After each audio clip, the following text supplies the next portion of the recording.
Assalamu alaikum dear viewers. Grammar has always been very confusing subject for most of the students. They don't know about the proper definition of grammar, that what is grammar and how to improve their grammar. So in this series of grammar today I am going to discuss that what is grammar. So grammar के बारे में लोगों के दो किस्म के perspective होते हैं और कुछ लोग कहते हैं कि ग्रामर इतना मुश्किल है जैसे कि पानी के ऊपर पानी लिखना। और कुछ लोग कहते हैं कि ग्रामर इतना इजी है, इतना आसान है जैसा कि पानी पीना। तो आज मैं आप लोगों को बताने वाला हूँ कि ग्रामर क्या है। तो the first definition is the study of the way words are use to make sentences. Remember dear viewers, हमारे पास हर एक लैंग्वेज में लेटर होते हैं। हम उन लेटरों को कंबाइन करके उससे वर्ड्स बनाते हैं और उन्हीं वर्ड्स को कंबाइन करके उनसे सेंटेंसेस बनाते हैं। ठीक है, मतलब हर एक लैंग्वेज में लेटर्स होते हैं, चाहे उर्दू हो, पश्तो, इंग्लिश, जितनी भी है सारे उनके लेटर्स होते हैं। उन लेटर्स को कंबाइन करके वर्ड्स बनाते हैं और फिर वर्ड्स को कंबाइन करके उनसे सेंटेंसेस बनाते हैं। ठीक है, फॉर एग्जांपल यहाँ पर एक वर्ड है गुड। इसमें एक जी है, टू ओज है और एक डी है, मतलब फोर लेटर का एक कम्बिनेशन है। और दूसरा वर्ड है ओग्ड। तो अगर हम देखा जाए तो यहाँ पर एक जी है और यहाँ पर भी एक जी है, यहाँ पर भी टू ओज है और यहाँ पर भी टू ओज है, यहाँ पर भी एक डी है और यहाँ पर भी एक डी है। मतलब यानी सेम कम्बिनेशन है, ये भी चार लेटर से बना हुआ है और ये भी चार लेटर से बना हुआ है। लेकिन इसको हम वर्ड्स कह सकते हैं और इसको हम वर्ड नहीं कह सकते। ठीक है, तो इसी तरह ये एक सेंटेंस है कि he is a good teacher. तो ये पांच वर्ड्स का एक कम्बिनेशन है। ठीक है, ही एक वर्ड्स है, as second words, a third words good, fourth ones and the fifth one is teacher. ठीक है, तो यहाँ नीचे पर भी फाइव वर्ड्स दिए गए हैं, जैसे कि the first one is good, the second one is okay, the third one is now, the fourth one is yes and the next one is word. तो यहाँ पर भी पांच वर्ड्स का एक कम्बिनेशन है और यहाँ पर भी पांच वर्ड्स का एक कम्बिनेशन है। लेकिन इसको हम सेंटेंस कह सकते हैं और उसको हम सेंटेंस नहीं कह सकते। तो ऐसे कौन सा रूल है, ऐसे कौन सा पॉइंट है, ऐसे कौन सा बेसिस है, ऐसे कौन सा कम्बिनेशन ऑफ वर्ड्स या कम्बिनेशन ऑफ लेटर्स है जिसके बेस पर हम इसको वर्ड्स कह सकते हैं और इसको हम वर्ड नहीं कह सकते, इसको हम सेंटेंस कह सकते हैं और इसको हम सेंटेंस नहीं कह सकते। तो इसकी स्टडी को हम क्या कहते हैं, इसको हम ग्रामर कहते हैं।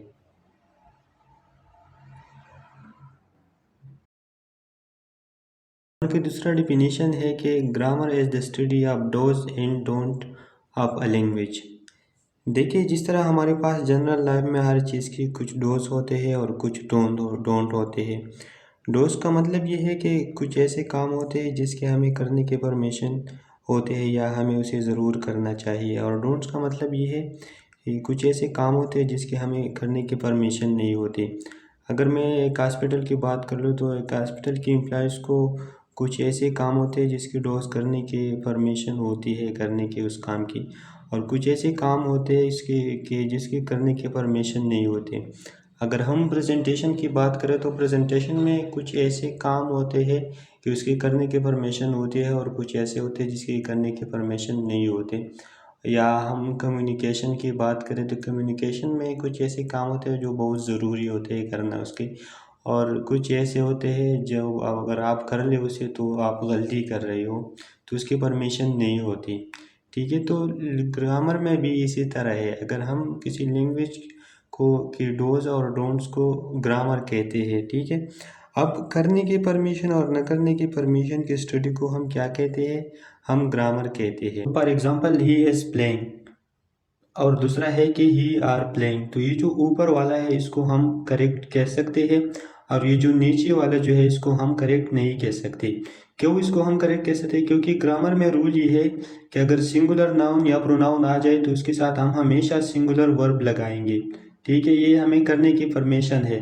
और ये जो नीचे ये हमें इस चीज़ की परमिशन नहीं है, क्योंकि यहाँ पर हमने सिंगुलर प्रोनाउन के साथ प्लूरल वर्ब लगाया है, तो इसे हमें करने की परमिशन नहीं है, इसलिए हम इसको करेक्ट नहीं कह सकते।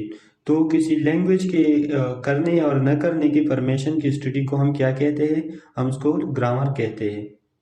थर्ड डिफिनीशन है कि grammar is the study of words, how they are used in sentences and how they change in different situation. ठीक है, देखिए हमारे पास मुख्तलिफ़ सिचुएशन में मुख्तलिफ़ वर्ड्स की मुख्तलिफ़ मीनिंग होती है।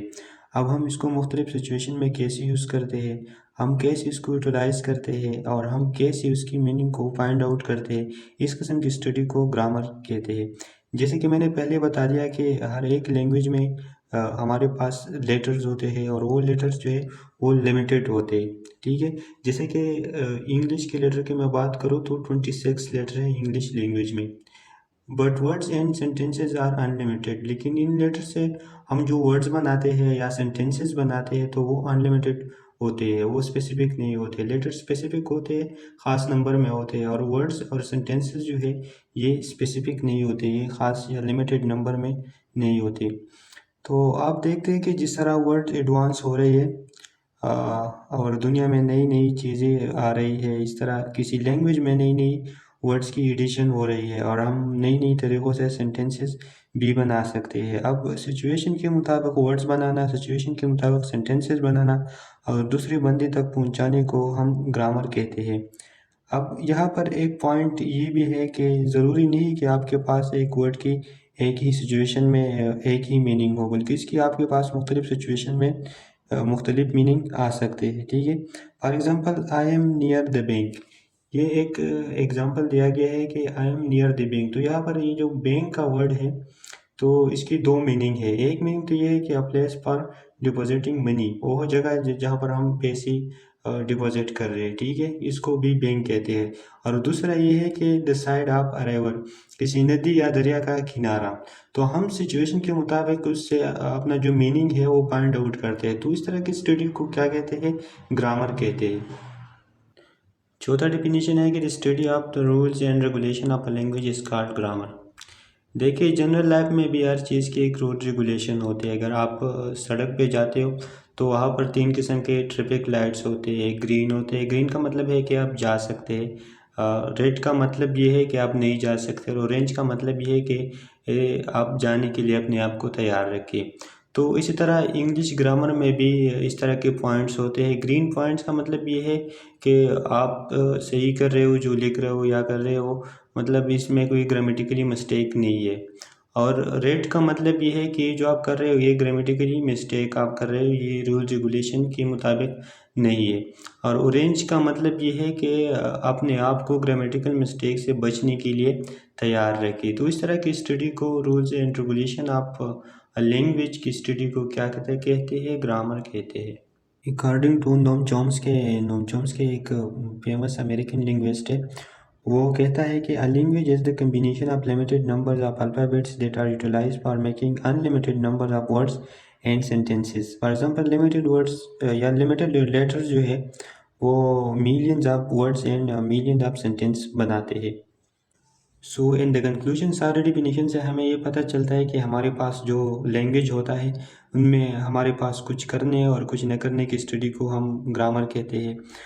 या किसी तरह आप वर्ड्स को कंबाइन करेंगे, किस तरह आप उनसे सेंटेंसेस बनाएंगे, और कौन कौन से ऐसे रूल्स हैं जिसको आपने अप्लाई करना है, और कौन कौन से ऐसे रूल्स हैं या पॉइंट्स है अगर वो आपने करेंगे, अप्लाई करेंगे, तो आपका जो सेंटेंस है या आंसर है वो सही कंसिडर होगा। और कौन कौन से ऐसे रूल या पॉइंट्स है या बेसिस है अगर वो आपको अप्लाई करेंगे तो आपका जो आंसर है या सेंटेंस है वो गलत कंसिडर होगा। डियर व्यूअर्स, यहाँ पर एक इम्पॉर्टेंट पॉइंट है ग्रामर के बारे में, और वो है perspective of grammar. So there are two types of perspective of grammar. एक तो है, एक थ्योरेटिकल पर्सपेक्टिव है और दूसरा है प्रैक्टिकल पर्सपेक्टिव। थ्योरेटिकल पर्सपेक्टिव में हम क्या करते हैं कि हम चीज़ों को डिफिनीशन करते हैं, चीज़ों को डिफाइन करते हैं।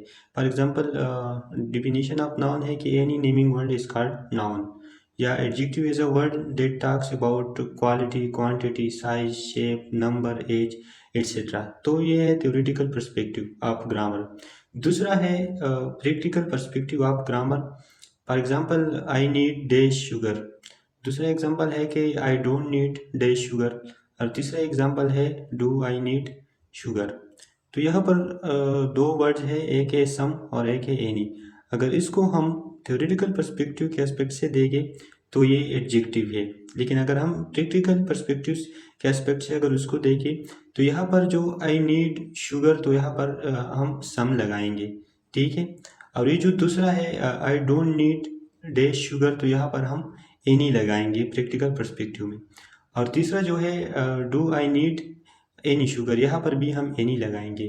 पहले में हम सम इसलिए लगाते हैं क्योंकि ये जो है ये पॉजिटिव सेंटेंस है, और ये जो दूसरा सेंटेंस है ये नेगेटिव सेंटेंस है क्योंकि डोंट आया इसमें, तो इसमें हम एनी लगाएंगे। और ये जो तीसरा है इसमें हम एनी इसलिए लगाते हैं क्योंकि इसमें साइन ऑफ इंटरोगेशन आता है, और जब साइन ऑफ इंटरोगेशन आ जाए तो इसका मतलब है कि ये सेंटेंस इंट्रोगेटिव सेंटेंस है। तो इंट्रोगेटिव और नेगेटिव सेंटेंस में हम एनी लगाते हैं, और ये जो पॉजिटिव सेंटेंस है इसमें हम सम लगाते हैं। तो लेक्चर की इस सीरीज़ में मेरा ज़्यादातर फोकस जो है वो प्रैक्टिकल पर्सपेक्टिव पर होगा। सो डियर व्यूअर्स, इस चैनल के ऊपर मैंने ग्रामर का एक लेक्चर सीरीज़ स्टार्ट किया है, तो वह के साथ साथ एक एक वीडियो अपलोड करता रहूँगा स्टेप बाय स्टेप। तो अगर आप में से अभी तक किसी ने हमारे यूट्यूब चैनल को सब्सक्राइब नहीं किया तो चैनल को सब्सक्राइब कीजिए और बेल आइकन को दबाना मत भूलिएगा। अगर वीडियो इन्फॉर्मेटिव लगी है तो लाइक कीजिए, कमेंट कीजिए और अपने दोस्तों के साथ शेयर ज़रूर कीजिएगा। Thank you so much. Allah हाफिज़।